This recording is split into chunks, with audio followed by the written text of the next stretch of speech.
Billy, we are in the second hour Me and and Billy. so excited to have you guys joining us here. You can check out podcasts of Golf Talk Radio with Mike and Billy right at golftalkradio.com.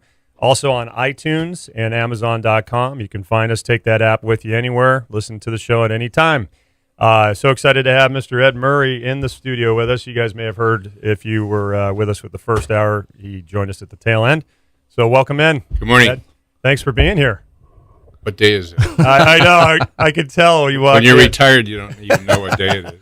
I can't thank you enough. I've got the pleasure of getting to know you the last few years. I know how heavily you were involved with the First Tee of Central Coast, past president of our chapter, and becoming a friend of mine. So thank you for taking the time to come in. I'm a big fan of you and your family. I'd do anything for you, Billy. I appreciate that.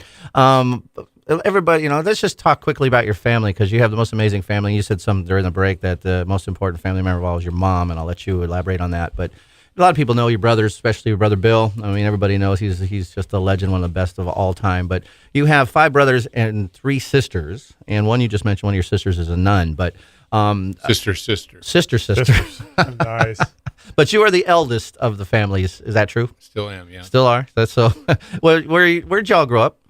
Wilmette, Illinois, which is about 10 miles north of Chicago on the lake. Is Lake anybody Michigan. in your family still call that home? Yeah, my sister Laura and her husband bought the house from the rest of the family and remodeled it. It was $15,000 when my mom and dad bought it in 1950, and they put a $5,000 addition on it in 1955. And my sister remodeled it, and it was appraised at $800,000. Oh my gosh. Imagine that. Well, it's about time that somebody in the Murray family made some. I know, made some money. Yeah, or my something. mom and Yeah. dad would turn over in their grave. So, I know you an extremely funny and caring person, but all your brothers and were you all class clowns? If for lack of better words, were you all funny? Was there just Actually, people ask us, where did the humor in the family come from? And it came from the dinner table.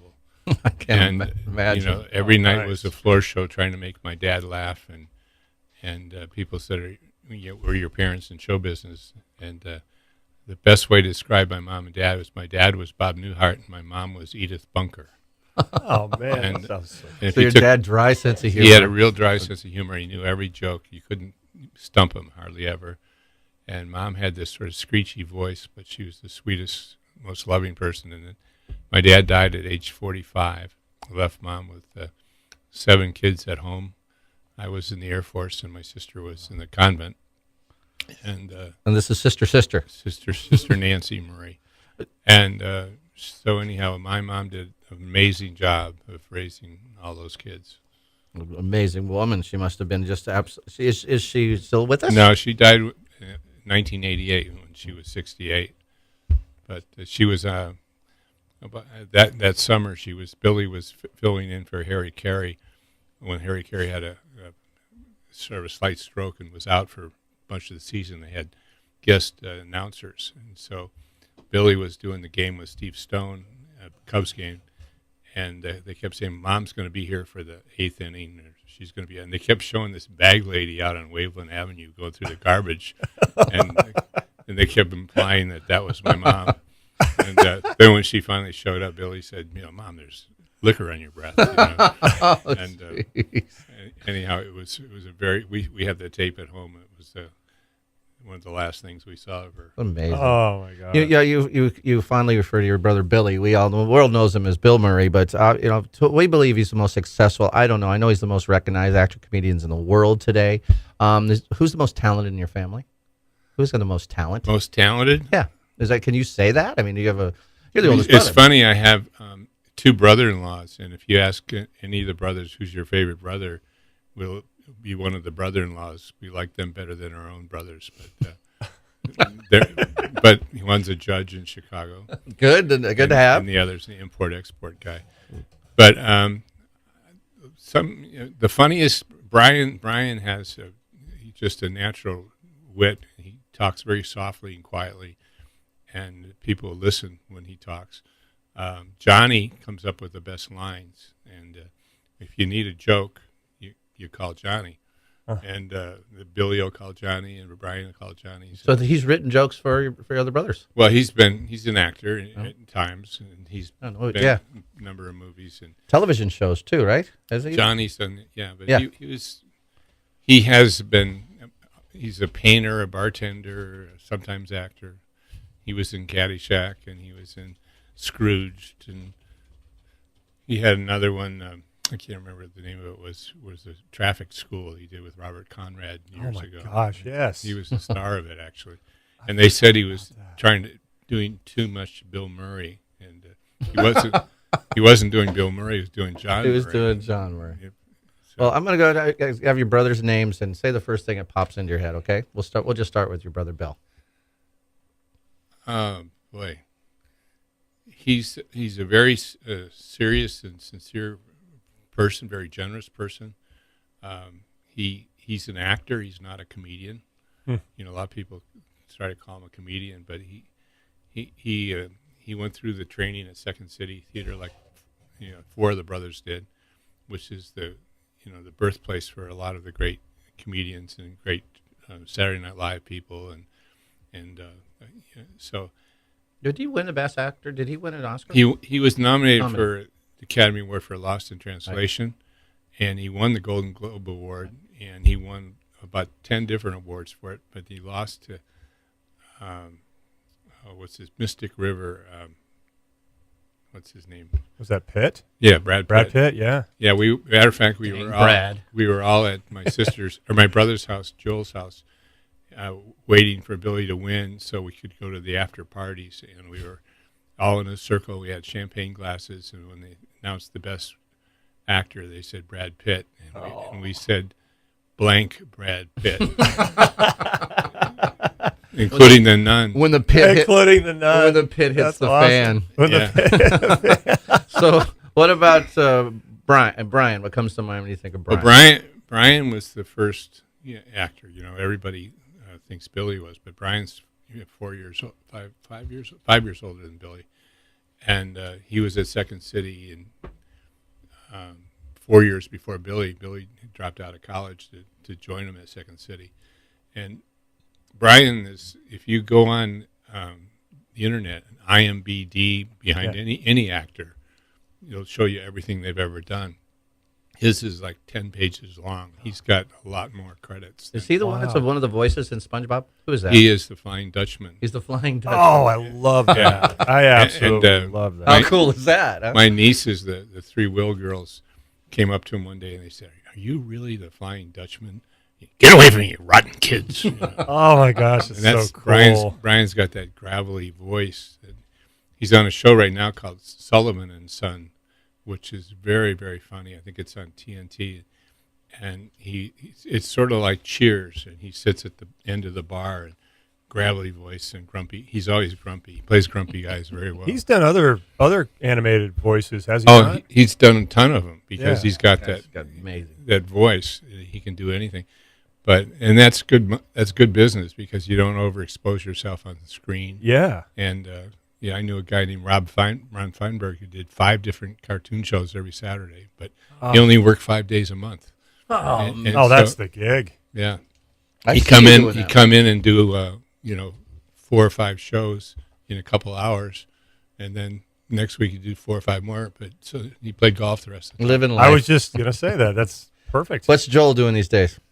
Joel's back on Mad Men. He had a big part last week's Mad Men show. He last year he did a show called a movie, a Bob Goldthwait movie, so it's weird, called God Bless America, which Joel killed 37 people, including the entire cast of American Idol. Nice. So he's and he does a lot of voiceover. He has a great voice.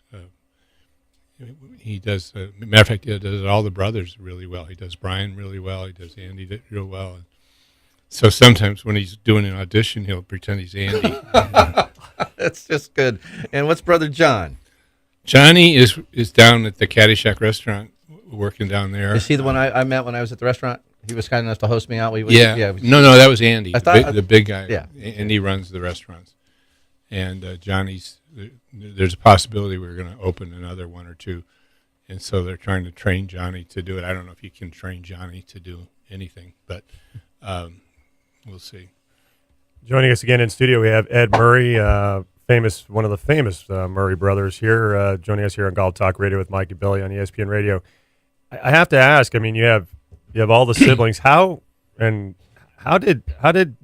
the decision for all of you or most of you to head down this career as actors? How did that happen? I mean, I know we kind of talked a little bit about going to Second City, and was that something that just kind of, like you said, from the dinner table, just kind of built from around the dinner table with the family, and you guys just? Well, I think there's always the humor at the dinner table, and then there was always the argument who's going to wash the dishes, and so that made we argued that for an hour. So dinner always lasted a long time, and we used to have a rule that we always had dessert at every meal, and even we didn't have anything in the cupboard, Mother would come up with something for dessert. And matter of fact, a classic story was that one time the only thing left in the cupboard she put together for dessert, and it was tuna fish Jello.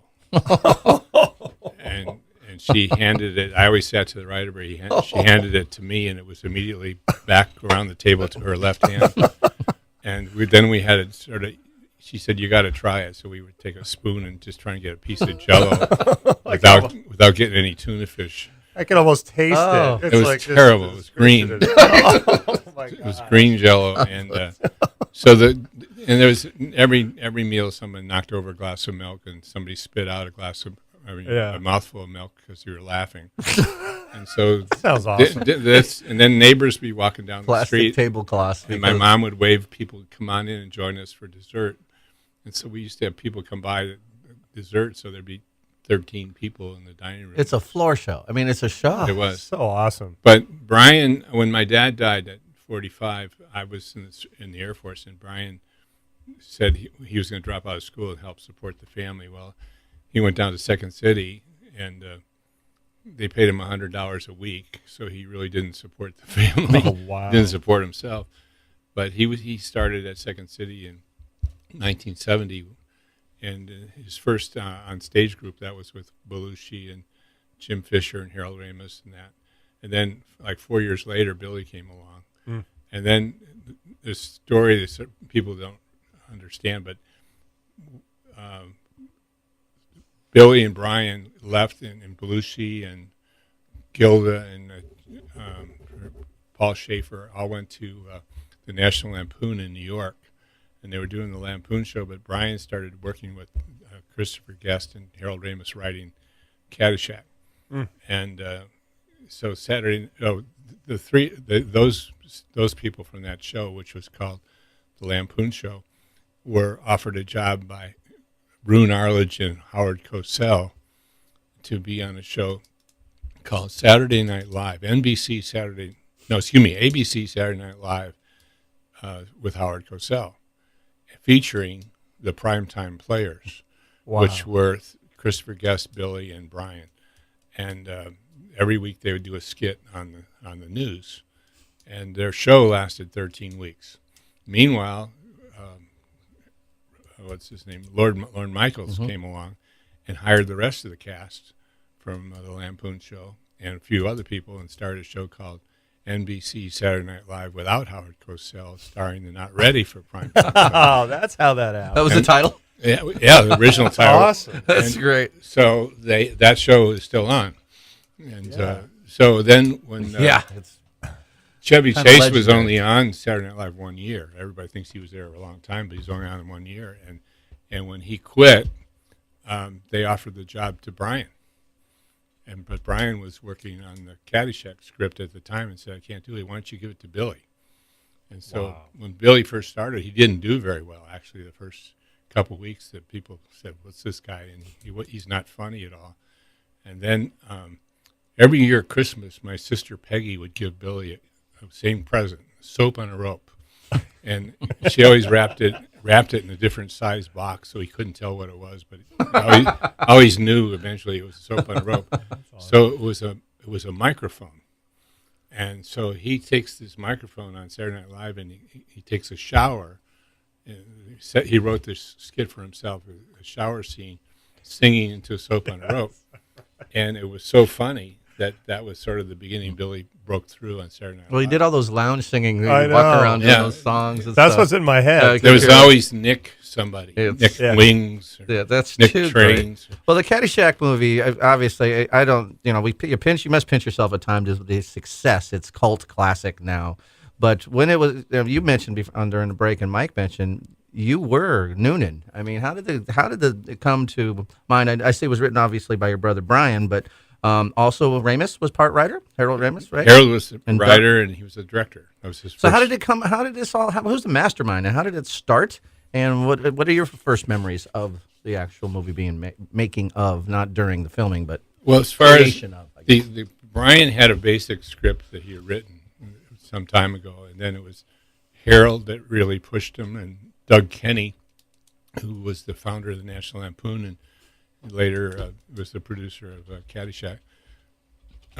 They sort of pushed Brian to, why don't you get that script going? And so they locked themselves up in the Sunset Marquis Hotel on Sunset Boulevard in L.A. for 2 months and wrote the script. And then, but there was a lot of, I have the original script, and there's a lot of things they will ad lib this section. Billy and Chubby will ad lib, so that they didn't write those parts. They just figured Let them go do their let thing. them do their own thing. And so then Harold was the director, and the characters were based on the club, Indian Hill Club in Winnetka, Illinois, where we caddied. And I was I guess the Danny Noonan. I used to like to tell people, since I won the caddy tournament and I got the Chick Evans caddy scholarship to college, and I was the oldest of 9 kids, the character was based on me up to the point he got laid by the waitress at the country club, because that never happened. I'm sorry. I am too. But the funny thing is, we're going back to Chicago this summer for the 100th anniversary of Indian Hill Club. They've invited all the Murrays to come, and the members want to ask us questions. And Nellie Kerrigan is still there as a head waitress. No. Really? And she was the Maggie character Yeah. in the movie. Have you been to that course since? Oh, yeah. They treat us like royalty. They would never let a Murray as a member in that club. But when we go back, the pros, Dick Wagley's just been a great guy. There's only been 5 pros in 100 years. That's just of that club. So how was, and I may have missed this, I apologize if I did, but how was that club chosen? That's where we caddied, but that's not That where was- the movie was. That was, yeah. So how was the club chosen where they filmed the movie? Yeah, it Was wasn't that- filmed at the one that it's They based they lied a lot to the members of the club about we're only going to need it for a few weeks, and we'll leave everything the way it was. They didn't mention anything about blowing up the golf course. So was that the first course that was that you guys that was tried on or presented to? Yeah, that they were going to I do this don't movie? I don't know if there was others. Where was it filmed? It was filmed in Davie, Florida, which is right on the landing pattern at Fort Lauderdale Airport, and it was called Rolling Hills Country Club. It's got a different name now, and it was a single-story brick building was the clubhouse, and they built this set around it where you see this big beams and beautiful 3-story deal with a deck. That was all a set, and then when they blew the course up, they didn't get permission to do it.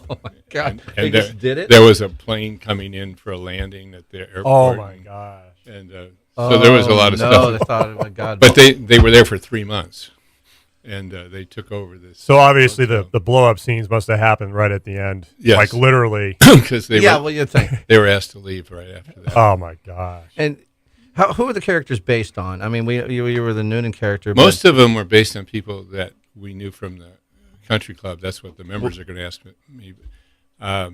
Some of them, like the Rodney Dangerfield, came from Doug Kenny. Used to caddy a club in Cleveland, Ohio, or Shaker Heights, and this was based on a guy that he knew. The Ted Knight character was the president of Indian Hill Club, Boyd Simmons. Okay. The pro, Sam Rivera, was Sam Bernardi, the pro at Indian Hill. Lou Loomis was Lou Janis, who was the caddy master at Indian Hill Club where we caddied. Ty Webb was Ty Porter, who was the club champion. They used their name, Rich kid. The Haverkamps was the only name that didn't get changed, and that was actually an accident. They wrote the script with the real names, and then they changed the names, but they forgot that old couple, the Haverkamps. Yeah. That's the peach deer? Yeah. They tipped a dime.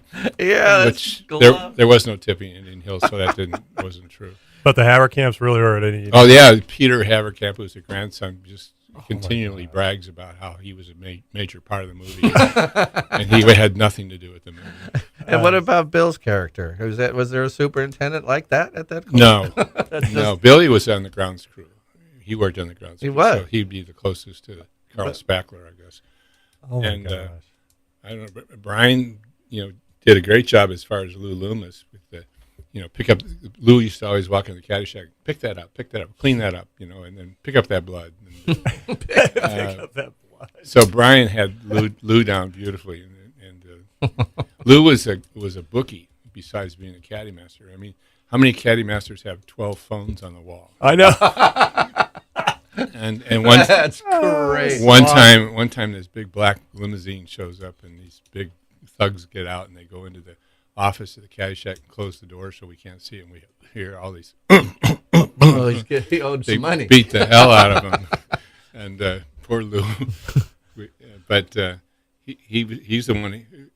Actually, the way we started as caddies, you have time or you have to break it? Well, we're going to We're break. going to break a couple minutes here. We're good. I was an altar boy and serving mass one day, and there was actually 4 of us serving this mass, and we looked to the right in the sacristy, and there was this man in the sacristy, and we didn't know who he was. And when the mass was over, there's a guy who said, "I'd like to talk to you boys." Well, today the guy'd probably be arrested for, stalking kids and the altar boys. But I think I was 10 years old, and he said, "I'm the caddy master at Indian Hill Club, and we're looking for caddies. And if any of you guys are interested in learning how to caddy and making some money, come up this afternoon, and I'll show you." So this other guy, Mike Lindstrom, and I were the only 2 that fell for it, and we went up there, and the next thing you know, we were caddying. But I was so little that I could never get out unless there was nobody else there. Because at one time I had a member carry the bag the last night. Well, there was a little character in there. There a was. little guy. There is a little guy. Yeah. And then But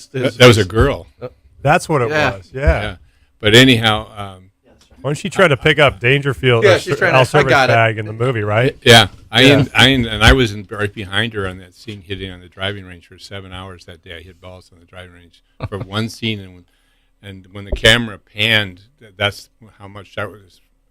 I was on the screen maybe a second. I was going to ask. my I thought I knew you had a gosh. starring role in this one. Yeah, almost as much as starring the role. camera I man. didn't know that. I had credit. I get credits at the end. Special thanks. But That's so cool. That is cool. We're Ed, if you can hang with us here, we're going to got to take a necessary break. We have Ed Murray in studio with us right here on Golf Talk Radio with Mike and Billy and ESPN Radio. You guys stay with us. Thank you to our partners, Sundale Country Club, SundaleCountryClub.com, and Polara Golf, PolaraGolf.com. We'll be right back. Golf Talk Radio with Mike and Billy right here on ESPN Radio and the Golf Talk Radio. We're back to Golf Talk Radio with Mike and Billy.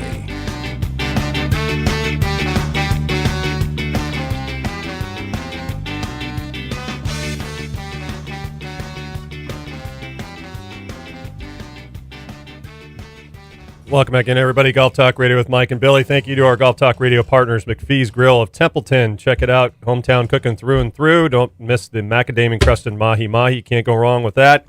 McPhee'sGrill.com. You can order online or you can call them at 805-434-3204. In the studio with us, Mr. Billy Gibbs. Thank Mr. you, Ed Mike. Murray. It's good to be here. Or Ed Murray and Billy Murray, Gibbs. the eldest of the Murray family. He had five brothers and 3 sisters. Most of you know some of his brothers there pretty well. I'm so fortunate that I know Ed pretty well. The Caddyshack movies, his family, one of his family's just treasures. His brother was one of the writers and the stars, obviously.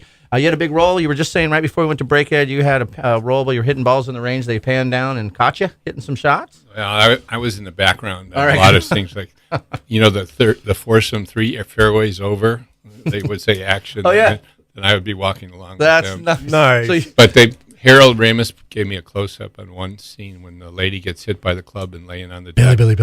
And they had me come up and stand right behind her, and I'm standing there holding a beer, and you wouldn't recognize me because I had dark hair. But that was 1979. So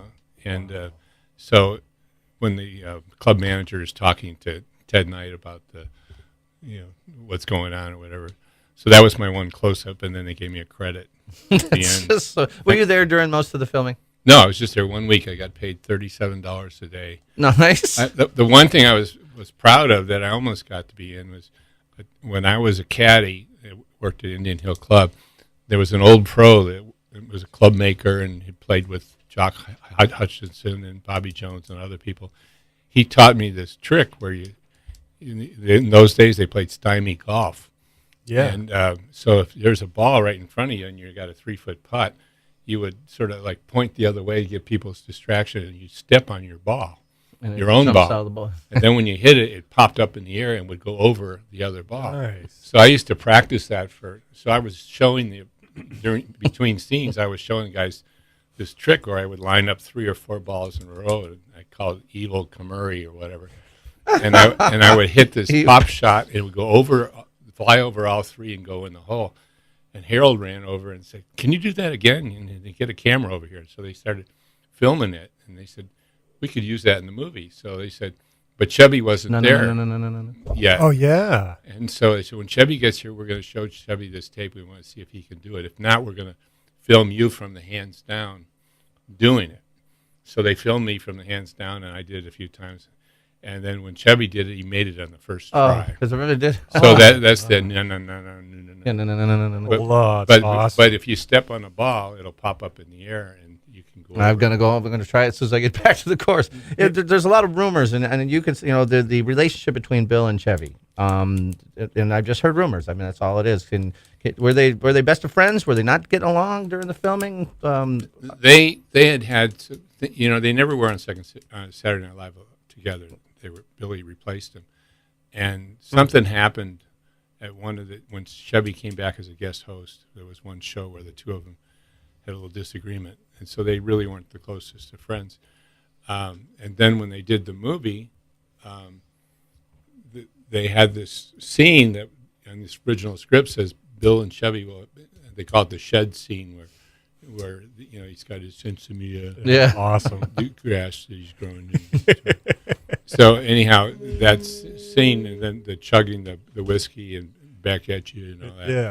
Yeah. That was completely ad-lib. That was, to me, the best scene in the movie. And I agree. And they had fun doing that. But the pond's good for you, though. Exactly. Yeah. That's all. And then the blower at the end, where he's Yeah. like, I just got to clean this place up a little bit. Yeah. So that was awesome. And there was but they've gotten along pretty well since then. tons of it. You mentioned earlier that there was actually written in the script they will ad lib at this time. There was a number of scenes like that. So they really relied on the talents of these individuals to know that was going to be the magic. Because you just wonder, because I just crack up at some of these scenes going, how is that even put in there? So there was a lot of that going on. Oh, yeah. Yeah. Because the original script doesn't look anything like the final. And you have a copy of that? I have it somewhere. Yeah. Well, It's a copy of the original. yeah, I bet, being at the restaurant in St. Augustine at the World Golf Village, there's memorabilia all over the wall. It's a museum in itself. Yeah. I mean, is it like that at all your restaurants? Well, we only have one restaurant right now. Did you had 3 or something, 3 or 4? We did, and we had various reasons we closed, and one we had to close because it was actually partly owned by the PGA Tour. It was in Ponte Vedra, and we had mold in the air ducts, and the landlord wouldn't fix it. Oh. And so we loss. moved out at midnight one night, and he tried to sue us, but we had a good case. And then we had one in Myrtle Beach that was actually did well for 2 years, and then did terrible for a year of terrible weather. And then Carlos and Charlie's came along and offered us $2 million for our lease, and we had some bills to pay, so we took that. So Wow. we closed Myrtle Beach. And But we also do the catering for the Hall of Fame, which is right next to us. And so there's a chance that we might be opening a place in Chicago, right in Wrigleyville. The Ricketts family wants. Oh, that would be awesome. Mike, I'll tell you, one of my highlights of my life was I got to go to this restaurant in a stretch limo with a Murray brother to the Murray brother restaurant, Caddyshack. That's awesome. He took us all from the first tee meeting, and he rented a limo. We all got in it, and we drove the 30 miles or whatever it is to the restaurant in this limousine, got out and walked in the restaurant and sat down with the Murray brother at the Caddyshack, Murray Brothers restaurant. Pretty cool time, man. That is so cool. That was, and thank you for that, man. That was really one of the highlights. what a great experience. That was very, very cool. the movie opened up, I think it was in July of 80, 1980, and was Caddyshack considered an opening success, or is it kind of like, did it kind of start out just kind of moderately, and then it became this kind of cult following movie. Is some movies do that. I think it was pretty successful at the beginning. I think it's gotten bigger as the years have gone on. Yeah. Well, it's legendary. What's it? The Graduate was a big hit, and then Animal House. Those sort of were setups for the humor of that. But the Caddyshack, I think, did pretty good. I remember when we had a preview of it I was working at a station in San Diego, radio station, and I got them to show a preview of the movie, and the marquee said Caddyshack starring Bill Murray's brother Ed. No, Ed Murray's brother Bill. Nice. I like that. Yeah. That's well, and it's the truth. You had a picture Ed of Murray's that? little brother Bill. Did you get a picture of that, Marky? Yeah. Awesome. And we did that with Meatballs too. You.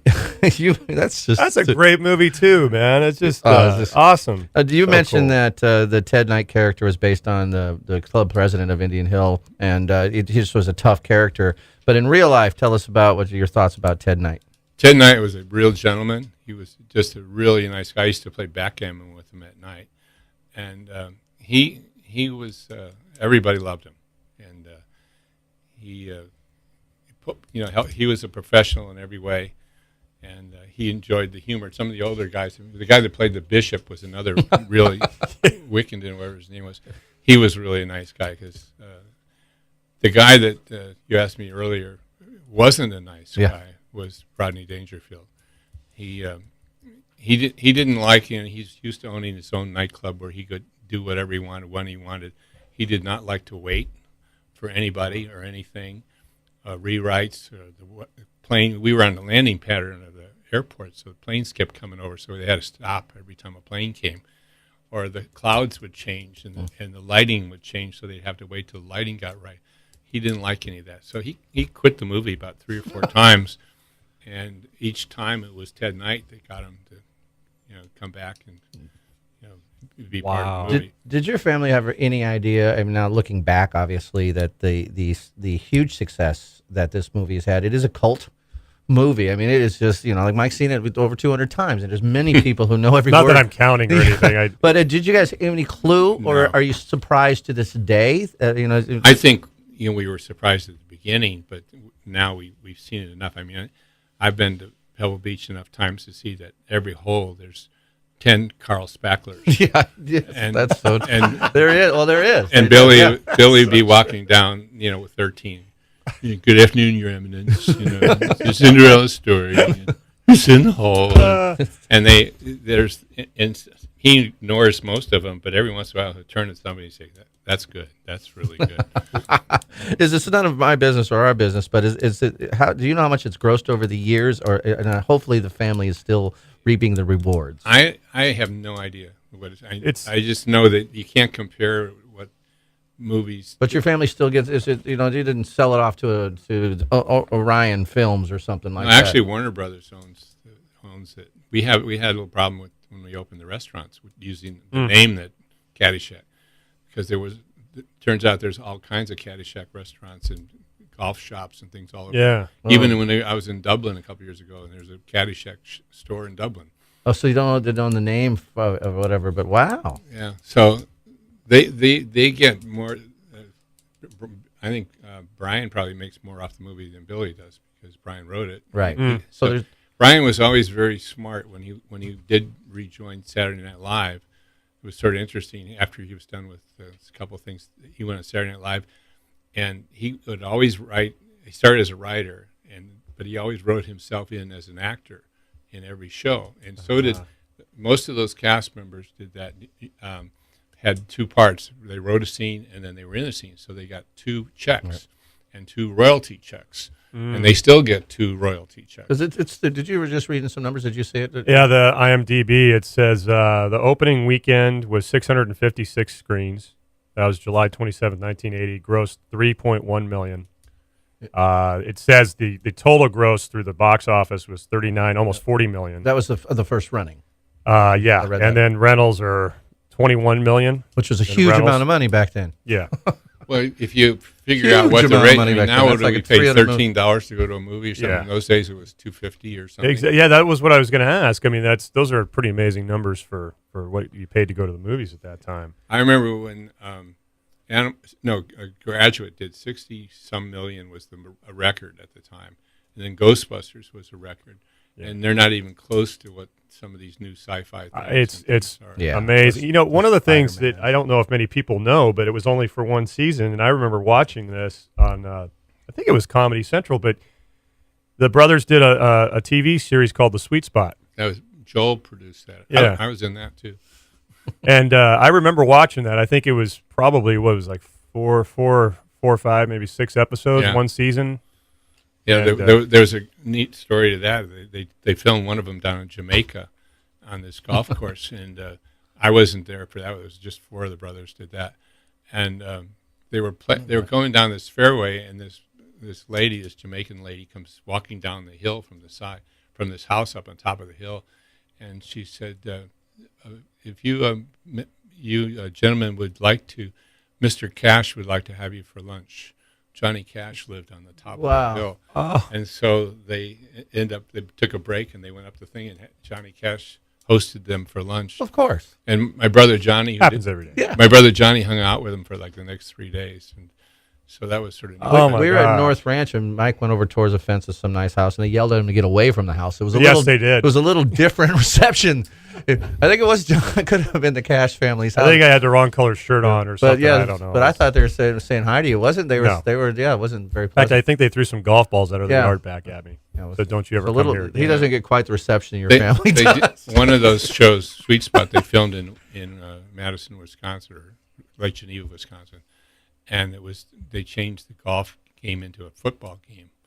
And so there was people being tackled, and I do balls remember being that. thrown. Oh yes, I remember do that. remember that and one. I was a referee. I do remember that. I remember that. So have the I do, brothers? yeah. I mean, I'm sure there's a lot of other things, but have you guys as brothers gotten back together at any other time to do any other shows? We and get stuff together? we get together every year for the Caddyshack Golf Tournament, which we're very proud that this year we're in partnership with Fireman Sub Sandwich Chain, which now has about 700 or 800 locations. They just opened one in Isla Vista, but they're mostly in Florida.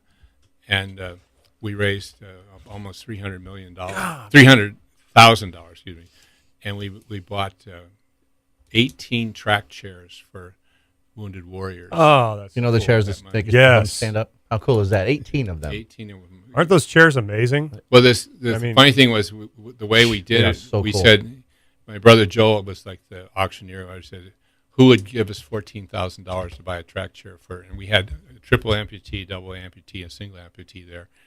So who would pay $14,000? And 2 guys raised their hands. So we got 2 chairs. But the Simonson brothers, who own the sub chain, said, we'll match whatever you guys raise. So now we have 4 chairs. So then Joel says, okay, now how many people would give us $1,000? We get 14, we can get another chair. So he got 28 people to raise their hands. So now we got 2 more chairs, 2 more from the Simonsons, and now we're up to 8 chairs. So then we said, how many people would give $140? So we need 100. So but he's going, okay, we got 1, 2, 22, 23, 25. Nice. He gets to about 60, and this guy says, this is taking too long. I'll cover the rest. That's so great. And Nice. so he ended up at the end having bought 9 chairs from the people there, and then 9 matched by the Simonsons, or 18 chairs. And That is Bill great. O'Reilly's been doing that on his show, and he's gotten I don't know, like 500 of them. Well, you mentioned how generous that your brother Bill is, but your whole family seems to be that way. So it's really nice. We're going to take our last break. We come back in. We're going to see if we can stump Ed Murray with a little Caddyshack trivia, and we're going to talk to him about the trivia games. He mentioned that he's seen these obviously before, and some of them just aren't the right answers. But he's got to be. There's so many questions. I got to just make one. But we're going to see if we can't stump Mr. Murray himself here when we come back. Don't go away. Listen to Golf Talk Radio with Mike and Billy here on ESPN Radio and the Golf Talk Network. Hey Central Coast, this is Scott Van Pelt. You're listening to Golf Talk Radio with Mike and Billy here on ESPN Radio 1280.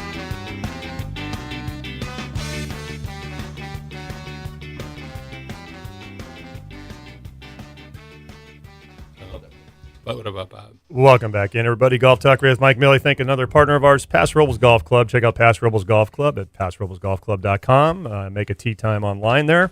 And you can also call them at 805-238-4722, located right in the heart of wine country on the central coast of California. So check them out. Again, in the studio with us, Mr. Ed Murray, and Billy Gibbs and I are in studio together, which is a rarity. Which is so rare. By the way, I'm gone again. I know. It's all right. We'll survive. Traveling, I'm off. We will survive. We'll figure it out. It's been so great having Ed joining us. He's the eldest brother of the Murray brothers, of the Caddyshack fame, and so many other things. We were just talking about a lot of Bill's movies offline. And but I noticed down here, and I've noticed a few times, that Brian, your brother Brian, goes by Brian Doyle Murray. And the rest of yours is Bill Murray and Ed Murray and Joel Murray. But he's Brian Doyle Murray. Why is that? When Brian started, if you remember, after a SAG, you have to have a unique name. And it wasn't a unique name. There was a English actor named Brian Murray. And it helped Brian because he would go to auditions and they said, Brian Murray's here, send him right in, and then, oh, you're not Brian Murray. But he Yes, I am. his first movie, Fuzz, in 1970, I think it was with Burt Reynolds and that. And Mike, can't remember his name now, from Saturday Night Live. Second City, I mean. But anyhow, so Brian took my grandma's name, Doyle. Okay, cool. And as his middle sort of hyphenated name. And Grandma Doyle was from County Cavan, Ireland. And I have a son named Cavan Doyle Murray. Oh, that's so cool. Well, we only have a few minutes left, but I know you wanted to say something special about Harold Ramis. Well, Harold Ramis was just like a dear member of our family. He was so nice to my mom, just like John Belushi was also really nice to my mom. They all loved her. And Harold died a few weeks back, and Billy did a little tribute to him on the Oscars. But he died of this autoimmune inflammatory vasculitis, which is a swelling of blood vessels. He's had it since 2010. And I know that the week before he died, Billy hadn't talked to him in a long time, and Brian called Billy. He said, Billy, Harold's not going to make it.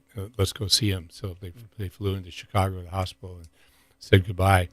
But he was a smart guy. I mean, he acted, you know him from as one of the Ghostbusters, and he was Billy's partner in Stripes.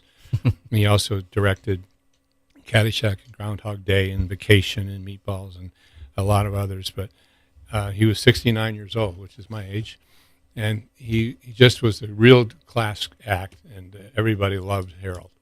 And so it was sad to see him go that way. And isn't there a special coming on Golf Channel? Jimmy Rogers? Jimmy Rogers is doing a thing, Inside the Lines or whatever, on Monday Roberts, night, yeah. which is going to be about Harold. He interviewed Harold, and so if you're a Caddyshack supporter or fan, be sure and watch that. And Mike, you're sure you'll have to get that one, Mike, because I'm writing it talking down a lot right about now, the movie. Are you ready to see if we can't stump you here? We have a couple minutes left. Again, thank you so much, Ed, for coming up. You're just an awesome guy, and what a supporter you are of the First Tee, and you were instrumental in getting us at the Santa Maria Country By the Club. way, we raised about $20,000 in my no-show golf tournament. Did we get that much? So That's we- awesome. We have like 150 people who paid us $100 not to play in our tournament. That is so great. That's the best tournament you never play in. It's a great idea, man. Yeah. There's some lady copied it down in Meridian, Mississippi, First Tee. They have a First Tee Christmas party, and you don't need to get a dress, your babysitter, or DUI on the way home. Just how many times you've been say, I'll give $100 not to go. Yeah, That's awesome. And so they did. So you ready? Yep. All right, here we go. All right, here we go. Just got a couple minutes.